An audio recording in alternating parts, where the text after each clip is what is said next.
and I had the ketamine. I think it's a 500 mil in like, I think 10 mil or something like that. Yeah. And I had a patient bilateral femur fractures and whatnot, screaming, trying to get it out of the car. So I just went for it. I think I set up an IV and I pulled out maybe 5 or 10 mil and then gave it. Patient went quiet. I was like, wait. Wait, wait. How much did we give? All of This it. was this was past sedation dose. This is double sedation dose. All right, welcome to our viewers. This is the Para Podcast. We're doing episode 2. Again, this is just a continuation of the first episode. And in this episode, we just try and relax, try and have a conversation, try and learn. This is genuine and actual experiences that we learn from. We're just gonna be giving you questions. And just try to be open about it. Try to, if you're uncomfortable answering a specific question, please feel free to say so. And yeah, so I think since we already did the formalities and so forth, I'm just gonna jump right into it. How come you've never left the country, Kaleb? Or have you left the country before? I've traveled, but I like South No, Africa. like for work. For work. Is the money No, not attractive enough for you, is it? uh, I think it's maybe about not being a practitioner who's worried about money so much. I could not give up my clinical scope of practice, the autonomy that I That's have a here. bar. Sorry, that's a bar. I feel like we need to throw in a horn there. Da, da, That da, I'm not, da. yeah. That's the I, I, clinician that is not worried about money.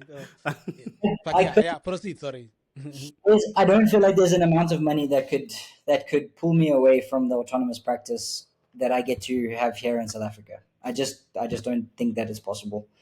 Um, What would yeah, attract you? what would attract me? Yeah, let's say, for instance, I invite you to work in New Zealand. What would attract you? I think the weather would have to be reliably good, like it is here in South Africa. Um, Definitely it is, yeah.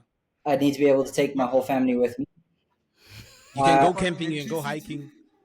I'd There's need to be no, able to perform at the same level that I currently can with my scope of practice, without having I'm to not. re-verify everything. Yeah. yeah. This No, guy no, has no, no. demands. You can achieve that in New Zealand for real But though. I'm what not would I trying to do sell in New this. Zealand when I can be here? Fair enough. I lost. I Listen, can't sell this anymore. listen. so what I about haven't if paid we for offer him electricity. electricity? Yeah, Yeah, I haven't paid for electricity here. I've got a solar system. Eh? I have electricity. I'm very alert of my surroundings because I have to be awake all the time. I can't. You can't But afford. I think that things would have to be incredibly bad here in South Africa before I consider leaving. Look, South Africa is a great country. I love it too. Are there any places you have considered though? Were you ever tempted? My sister lives in the UK, so the UK is definitely not something that I'd want to live. Not um, worth it. I think maybe New Zealand, maybe Ireland. I mean, Ta-da! the scope We of have a winner. is incredible, But rugby and is not good there. African there than anyone else. Rugby is not good in New Zealand. Uh, Ah. I'll be Fair on the enough. Fair enough. jerseys. Yeah, no, I think the only reason why I asked that question was because one of our other podcasts were about what attracts people to work outside the country, and I have to say that I think the overall comments were that South Africa is a great place to work in terms of experience. Even any other clinician, like I've worked in most parts of the world, and I can tell you that they are keen to have South African paramedics, and that is just because of the experience, the reputation. So shout out to all the South African paramedics out there. Pa, pa, pa, pa. Yeah, I think you're absolutely doing a good job. I think you're upholding the standards of the profession, and you're doing an incredible job. And I think even the training colleges in South Africa, they are doing great. And I know most of them are expanding to most parts of Africa, trying to train, trying to develop the systems, and just trying to ensure that everyone else is aware of emergency medicine. So I think it's a good job that the South African paramedics are doing. I I think think that. Malusi, you're in Australia now, so Why yeah. did you guys leave? Uh, Honestly, you can start with you. You left first. Look. Yeah, Malis, you left first. No, I'll have a shorter version for this because there is that other podcast that we did that talks about migration. I think it's the most viewed one actually Yeah. in our thing. Basically, it's so this was the second country that I came to. I started in Abu Dhabi. I came back to South Africa, I worked for GPG, and I was actually having a good job there. I enjoyed working there. I think like you, Caleb, I enjoyed working in the ICU ambulance. It was one of my favorites because I felt that I'm giving back to the community, and I saw the value of what I was doing, but I was struggling financially. And also coming from Abu Dhabi, returning to South Africa, becoming comfortable, I really felt that I was struggling. I wasn't really surviving. Moved to the college. I also enjoyed there. I felt that I was actually bringing value to the college at Lebone College. Actually, I think I sent you an email while we were working at that other college. I was looking for ultrasounds and the training. The first person that contacted you about ultrasounds at Lebone was me. I'm not sure what happened after that because I left. And I actually enjoyed working in that space, but also the money was not doing it for me, and just the balance of life wasn't happening for me. It wasn't. So mostly I'll say it's economic. I've seen the value of being here. I have more time. I can study things. I can study things that I want to study. I can focus in in whatever part of the career. I actually tried to get back to rescue. I did. There's something they call here SAS remote. I mentioned the program, my employer. Anyway, SAS remote. I was part of that. The issue is that we didn't get a lot of practice. Like I was part of it. Actually, I resigned last year from it. I we were not getting a lot of practice, and I felt like, you know what? As much as rescue is there, if you look at my LinkedIn profile, I am actually on a rope. I did it here in South Australia, but we're not getting a lot of practice. We'll practice whenever we have to get assessments. So like once a year or twice a year, we get to practice. But I didn't get to practice as much as I want to, you know. So rescue, as much as I like rescue, but I always felt like I have to push myself to get to that space, like you said in the first podcast. So yeah, so my reasons are basically around that, are mainly around that. Yeah. Mm. And I think I was the second person to leave, was it not? Probably before you, Tulani. But I think for me, it was more of the experience. I wanted to get a different experience because, first of all, the system in Namibia is not as well established as this is in South Africa.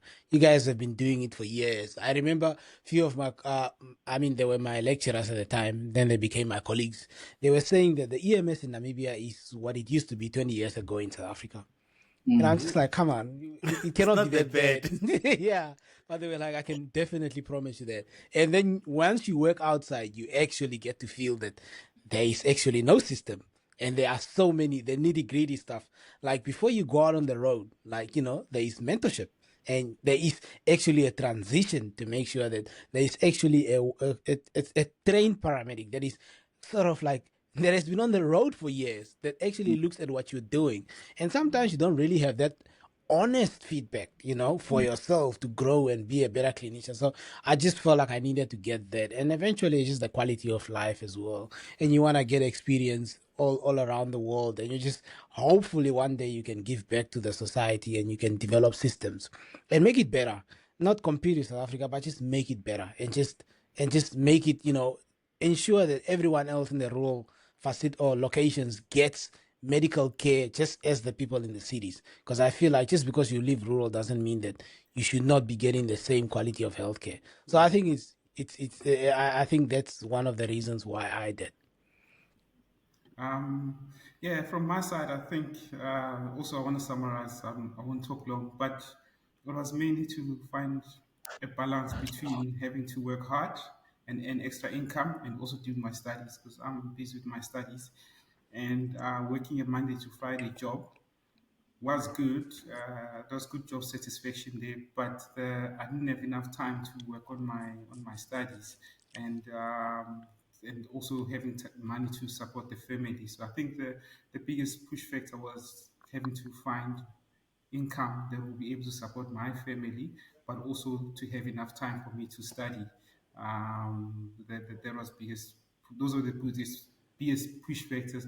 And I think it's important that I don't think we've addressed it, is that all these factors that we're mentioning is from a black man's perspective. And I need to be honest and brutal about this, that it's from African males, black males. Is that black text? Black text. It must be that one. It's that. It So must be that. it would be interesting to know from someone else that has that has left the country, who's white, find out what are the push factors from them, and yeah. But those were my reasons why I left SA. And for There's more some, about that, they can watch the clip. So. Guys, can I there's pause for some, 1 second? I just have to give keys to somebody. I'm super Yeah, sorry. no no worries, worries. no worries. No, There's no something worries. strange that I always hear from white South Africans. They always have a story that is just horrific.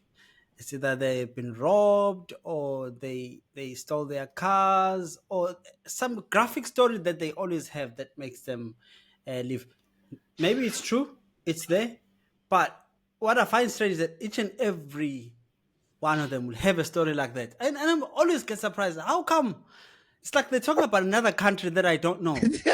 Yeah, but Malusi, they'll not target you because they know that you have to rise from the struggle to get there. And they don't But I feel think like the rest have to rise from that struggle the same as you do. So Okay. I think maybe there is some privilege for you Yeah, just yeah, being there. Yeah, I think, yeah, I think, I guess so, yeah. yeah. And I think just moving yeah, I on think we to have to onto the maybe next. probably have someone. This is a podcast that we actually discussed.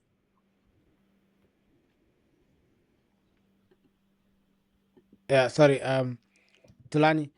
Yeah, I was just gonna Yeah. say that I think this is a podcast that we actually did, and we never published this podcast, and we are talking about the Dunning-Kruger effect, and this is, and I feel like you have touched a little bit on this, and Malusi, obviously you introduced the topic.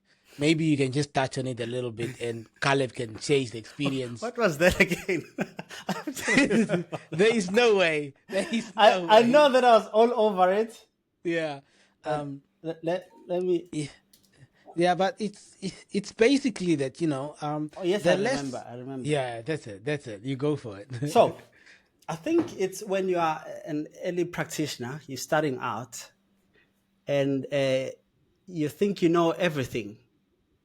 Like you have that knowledge. Like I know I'm gonna. You have confidence. So when you're starting out, you feel like you know everything. You feel like you're gonna save the world. You got all the skills. I know also when they come out, they come out. They have new information, new research, and then when they look at us all Krugers and okay, that one. They're doing He doesn't know.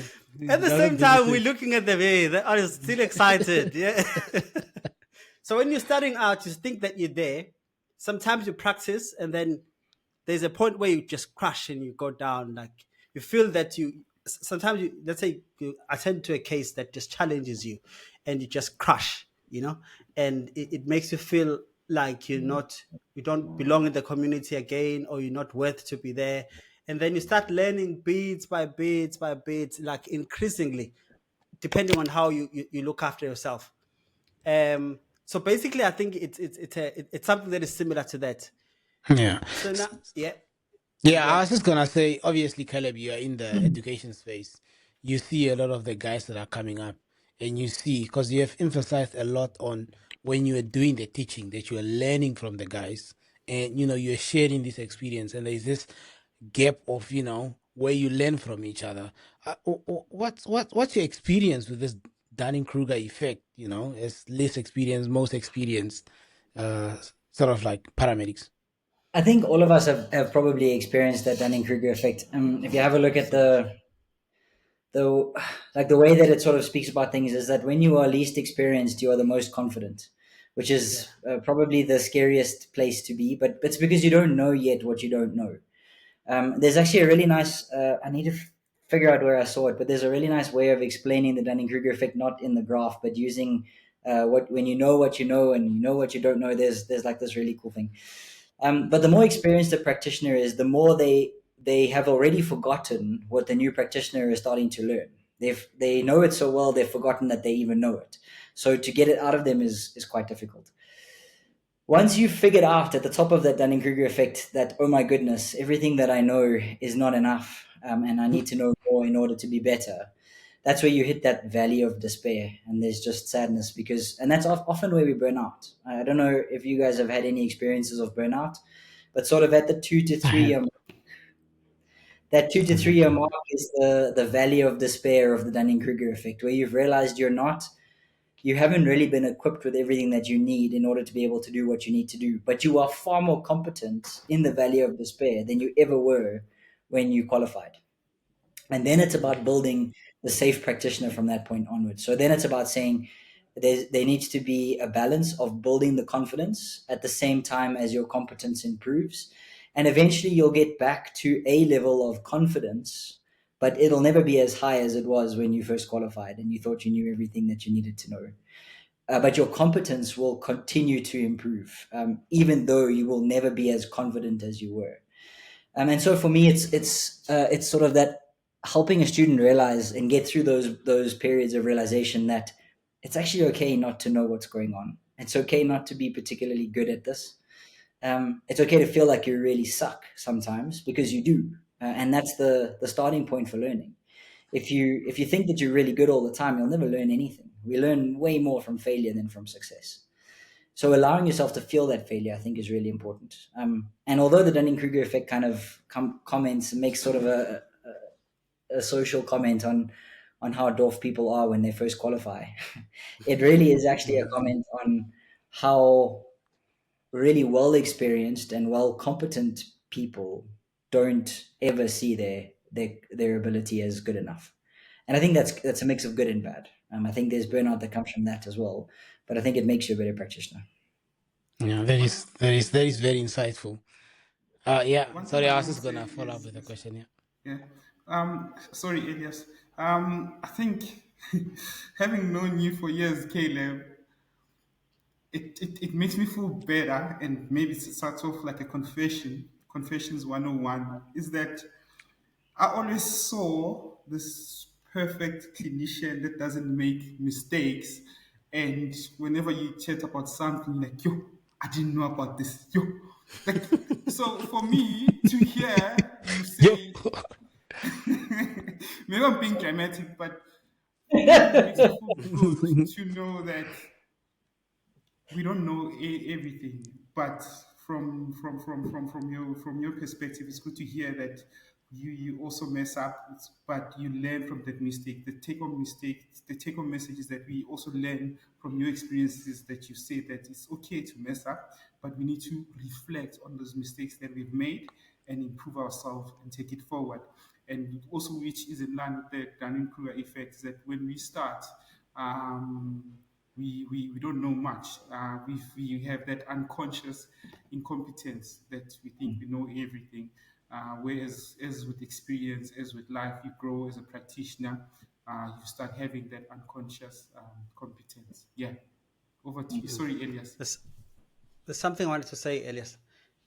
How I figured I managed this effect with the mentoring young practitioners. So what I do, we have a new clinician just started out. So they come to you, you see they're confident. I tell them, look, you have new information, new skills that you've learned, and possibly new research around the area. I might not know that as much as you do. Let's share information. We're all learning here. I'm going to guide you where I can. You tell me what you think. We discuss it. We come out with a solution in what we're doing. I obviously have a lot of experience. I would know the company guidelines and how to do things. It's very important that we acknowledge that. But also, your experience and your learning is very important. Let's put it together. If you think that I might have missed something, you tell me. And then if I think that you're going to the right direction, let's work it out together. I think in that way, a person also feels confident in talking to you. They're open, and they feel like they are valued in what they do. At the same time, I know that you're not messing up and doing the wrong things.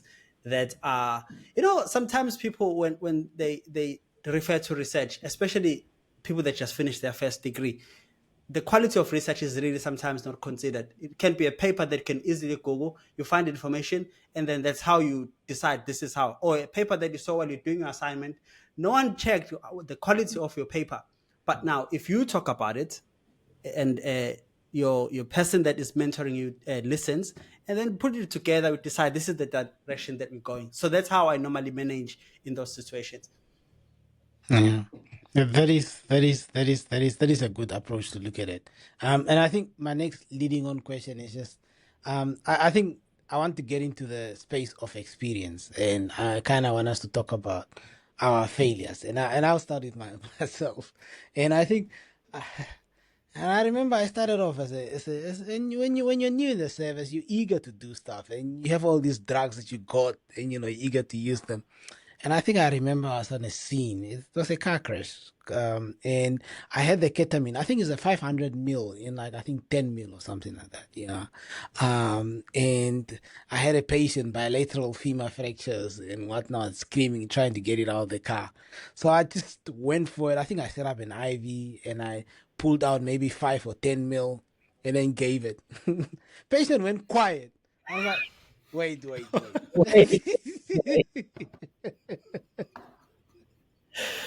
How much did we give? All of This it. was this was past sedation dose. This is double sedation dose. Yeah. How many patients did you have? How many or how many patients have you done this to?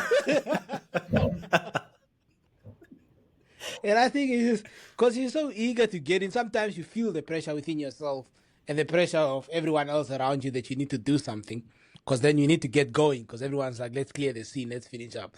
And I think that's one of my my early experiences and errors that I can sort of like remember. I'm just hoping that you guys can share yours. Whichever one that you are comfortable with. For us to learn, for new practitioners to learn from, and so forth. I think what I can say that I've learned from that experience is just try not to rush, try and double check. Because and again, when I worked in a different service, there was a lot about double checking a medication with your crewmate before you give it. You have to double check, all right, what drug are we giving? Okay, what is the dose? All right, just double check the dosage for me here on our CPG. All right, this is it. Okay, you draw it up, And also, I've also learned in a different service that if you are the one prescribing, you can't be the one dispensing, because then obviously there's a lot of errors around that. So just trying to work with the rest of the clinicians that you have or whoever you have, just try and eliminate as much errors as possible. So try and double check with your crewmate. Try and slow down. Try not to rush. We speed everything, especially if you are new. Just slow down. Ask if you are unsure and double check with your crewmates, even if it's like lowly qualified. I don't know, your BAs or or whatever. They can always double check on the CPG if you are unsure. And I think that those are the things that sometimes we are afraid to be judged. So I think those are learning points. Yeah. Somebody Kaleb, else. since you're our guest, you can go. Yeah, Kaleb, since you guest, let's hear yours. So I have a few, but I think the one that sort of started me on this pathway to a patient safety environment was I was sitting in an ACLS EP instructor course, the first time I've ever done this kind of instructor stuff. So I'm already an ACLS instructor. I'm already a Pulse instructor. I've been working now for 7-8 years, and they put this ECG up on the board, and we start having a conversation about this ECG. And I'm looking at this ECG, and I'm like, I know this ECG. I know this ECG from somewhere. And the more I look at it, the more I realize this is the exact ECG that I submitted on a PRF probably about 3 years ago in my early practice. And as we're talking about it, the instructor is saying, like, this is the kind of problem that there are certain treatments that we should not be doing for the patient. And I'll never forget this because it was this light bulb went off in my brain. So on the board is this bradycardia, wide complex brady on the ECG. And I distinctly remember finding this patient on the floor of a police station. So the family had brought him to a police station because they were worried about him. They didn't have anywhere else to go. He was diaphoretic. He was hypotensive. He had a bradycardia of like 28. And it was the very first patient that I ever had the opportunity to think about pacing. And I was like, okay, cool. He's unstable. I don't think we don't have a lineup. I'm not going to get atropine in. Let's pace him. And we started pacing him, and probably within 2 beats, he went into a systole. And we resussed, and he died. And it was like, okay, well, he was really sick. Like, this is really terrible. Shame, it's horrible. And while I'm sitting in this classroom and the instructor's saying to us, and this is exactly the patient you should never pace. I'm thinking to myself, Wow. I paced that patient. We had a long conversation about the hyperkalemic patients, and I don't know, Melissa, if you remember much from the undergrad times. I don't remember ever covering anything to do with electrolyte abnormalities whatsoever. I don't Oh, you remember didn't. electrolyte abnormalities or toxicology at all. Mm. And it was there 8 years after qualification and having paced 7 or 8 patients in that period of time that for the first time I realized I knew nothing about electrolyte abnormalities. And that was like, okay, now I need to go and do some studying and some learning because it just was not covered as part of our undergrad stuff. So yeah, I killed the patient with pacing. I mean, I did electrolyte, but I would have never thought of hyperkalemia being the cause Yeah, of that. I mean, it will probably be at the end, and I'll not get to the end. So until the very end. Yeah, yeah, yeah. Yeah, so yeah. so something that I now use and I teach quite a lot on. But I mean, I make mistakes on a daily basis, and we're almost at the point now in our rocket system where we're so excited when a mistake gets made, provided it doesn't result in patient harm, because it means we can document it, we can have a conversation about it, and we can figure out how to stop it from happening again. And I think the points that you brought up around prevention are really important. But also just asking for help when you're out of your depth, even if you think you're maybe not out of your depth. I probably phone more now as a practitioner for conversation and to bounce ideas off somebody else than I ever did in the first 5 years of practice. I don't go to a case now and not have a conversation with somebody outside of that case because the task fixation and the um, just the inability to pull yourself out of that cognitive load is almost impossible. And the sicker the patient is, the worse we are as practitioners. Mm. Yeah, no, that is true. Thank you for sharing that. That is really insightful. Malusi, how about you? I'm trying to What? think which one is the All safe right. one. Which is the safe one to share? I, I'm sure you can go for it. All right, Tulani, you can go while Malusi You is don't even thinking. have to ask me. I can't think. I was trying to pull out the skeletons, but I can't think. And remember, I said to you when I started as a practitioner, I was existing. I was grafting. I was Yeah. working 24/7. And I think maybe for me, there was the biggest mistake because of I was always tired. Whenever I went to treat patients, I was tired, and that was maybe my biggest error is that I was always tired. I remember Fatigue. uh, fatigue. So I can't. I'm trying to think, but I really can't think of a case. But I mean, if you're fatigued, it's bad for patients. You're not. You just want to get the patient to hospital and go home and rest or go wherever that you wanna go. And that for me is something that I've always thought of that I'll never do ever again.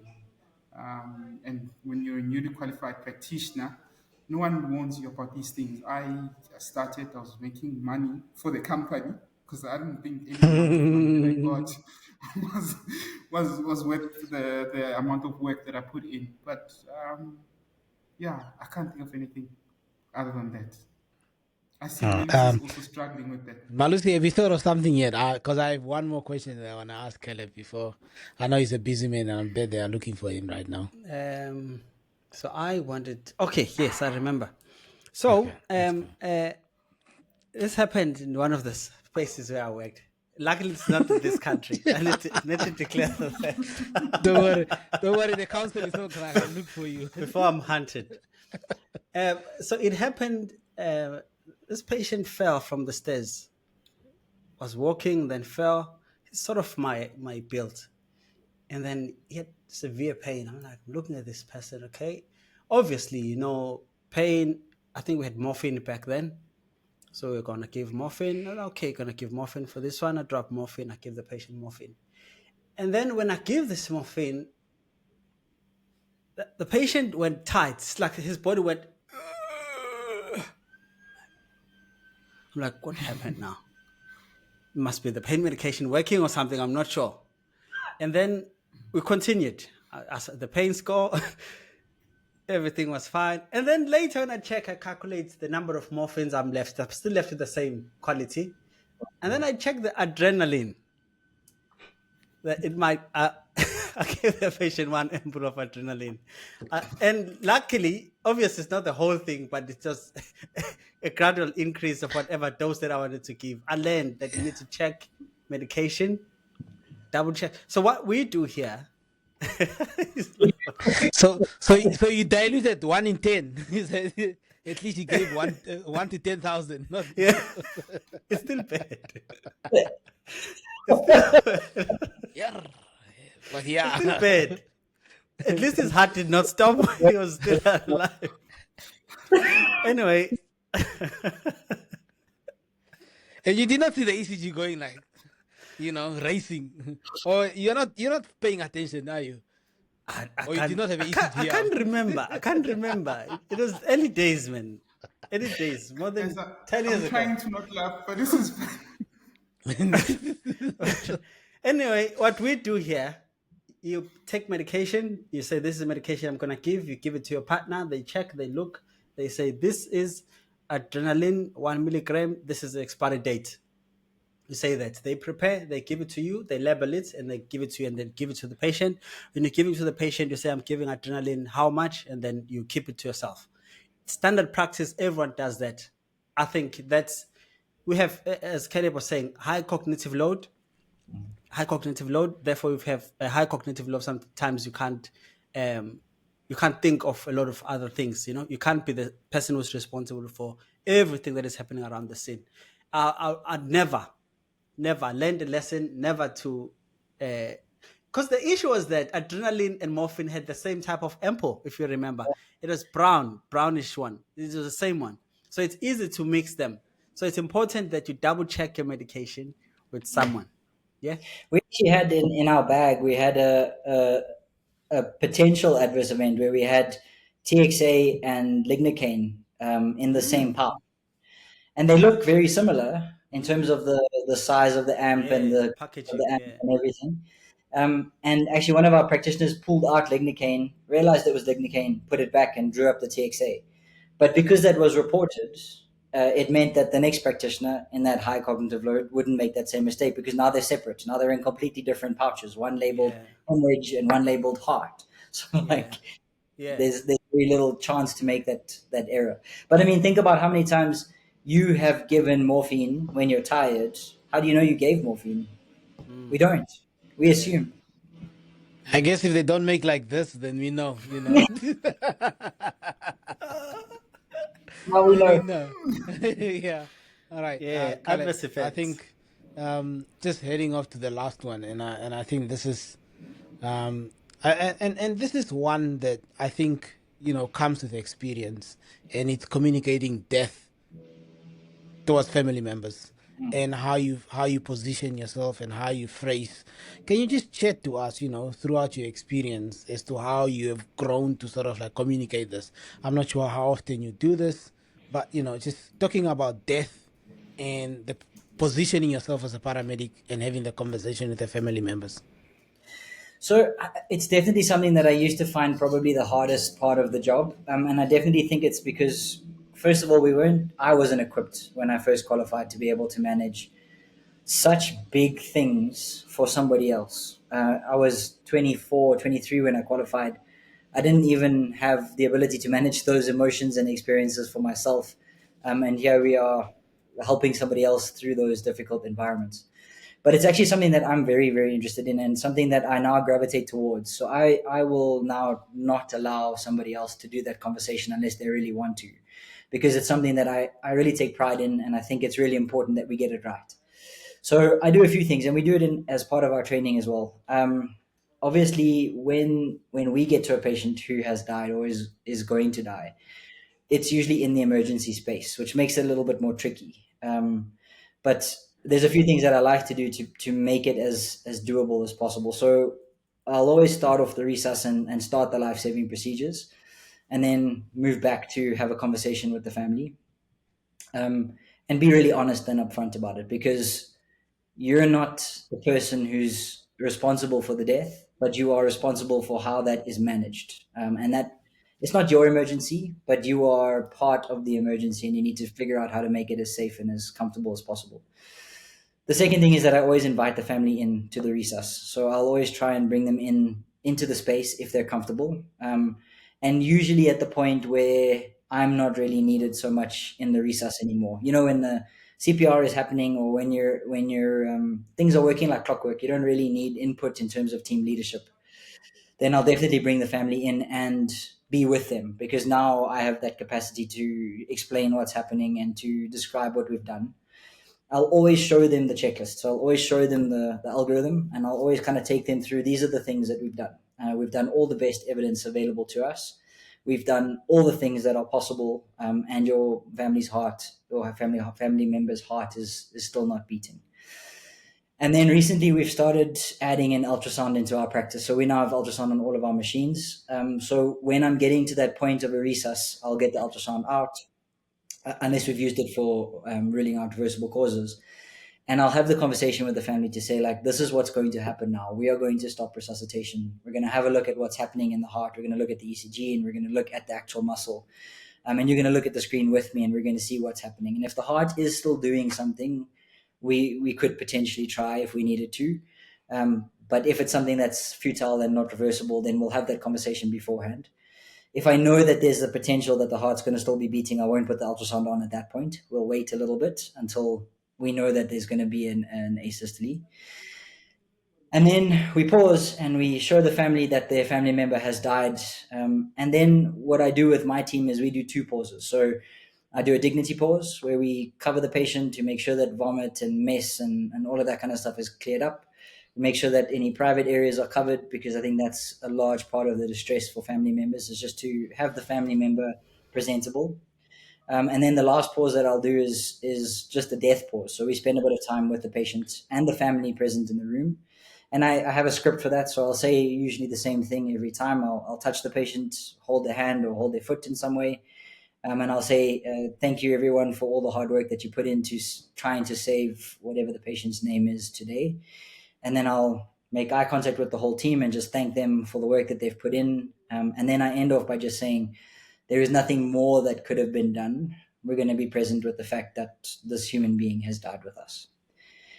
And so that's like a collection of things that I now do, and I get them a little bit better than I did when I first qualified. But my experience around the families in those environments, I haven't had yet a negative experience where a family member has doubted that their family member is dead, or not believed it, or been unsure about what I was saying. I haven't had the crew, first of all, make any weird comments or act inappropriately like we often do at the end of a resuscitation, because it's uncomfortable, because suddenly you're reminded that there's a human being in front of you. And yeah, that's kind of how I manage it. And I think you just have to be really honest and really truthful. So like avoiding euphemisms and words that don't make sense. I've also find that I struggle to say your family member is dead, but I am much better at saying your family member has died. And so I use those like little language tricks to make it more comfortable, but still get the same message across. That is very informative. I think a lot of the young paramedics and even the older paramedics will find a lot of value in that. Especially, I still feel like I'm very uncomfortable communicating with death and at least communicating death and dying, and especially pronouncing someone. And especially, I think it's a lot around cultural sensitivity, because you have to understand the culture. And being an international, it's quite very different, because every family has its own approach and its own ritual, and you have to respect that, and you have to be acquainted with it in order for you to communicate it properly and avoid any backlash. Malusi, how about you? And Tulani, perhaps you can just share experiences around the topic. What was the question again? Oh yeah, sorry, we're just speaking about death and dying, and how you pronounce it and how you position yourself in terms of for the deceased and for the family members as well. I think Kaleb has touched on a lot of stuff that I find very important. I think you also mentioned something that is also very key about the culture and the differences. I remember working in the UAE, it was totally different how you addressed it there. I preferred that I didn't do it there. I preferred an Arab to do it, a person who was a local who understood the language and the culture. It was not always possible because you had a driver and you were the clinician, so it was only two of you sometimes. So it was tricky. So, but if police were going to come, then I was going to tell them and let them address the topic because it was a culture, something that was totally different. I think also on a African perspective, if I could speak the native language, obviously I speak the language, I use respectful words. Baba Ushile, like I'll say that, like the father of the house has passed away, in a way that is respectful. It's easier for me if I'm talking my native language because it's a language that people understand. Also, as people that speak English, I've also got comfortable to doing that. It depends. Also, I think here they will say a senior clinician would do it, a person that is senior on scene, older. If I'm working with like a new qualified, it would be different. But also, I think involving the family during resuscitation, sometimes it's good, sometimes it's bad, depending on whatever image that you have over there. So you decide. I'll remove the kids during a resuscitation, ensure they don't see. I don't think you want them to see the trauma, but adults that want to see what's happening, they will see, and they will see you guys working, and you talk to the team first if they are comfortable stopping the resuscitation efforts. If they are comfortable, yes, they are comfortable. If they are not comfortable, if any member says that I see that, we continue, we do a round, a couple of rounds, and then we stop when we are certain that there's nothing more that we're getting. Because you don't want after the resus people saying that, I feel like we could have, because death is permanent, and it's two events: the birth of a person, very serious, and death of a person, very serious, those events. And it's a beginning and the end. That's the last time. So it's important that you handle those situations for the family and for your crewmates. Never know, maybe they know each other in the community too. So it's important that you handle that with sensitivity that it deserves. So, and then after that, you then break the news, sit down, comfortable area. If they were not there, cover their faces, cover them, make sure you can still open, and then you tell them if they say they want to spend time with them. Other family members come and cry. You give them the time. I think I've learned that too, even with patients that are fully alive. If before you transport to hospital, give them time to spend, especially even if they're palliative, give them time to talk, things like that. So, and then you break the news, you say exactly what has happened, all your efforts that you have and stuff like that, and then you document everything. Yeah, no, very, very insightful. Tulani, is there anything you'd like to add? I mean, you're pretty much in what Malusi was saying, he's uncomfortable with. How are you managing with that? Look, I share the same sentiments with Caleb and Lucy.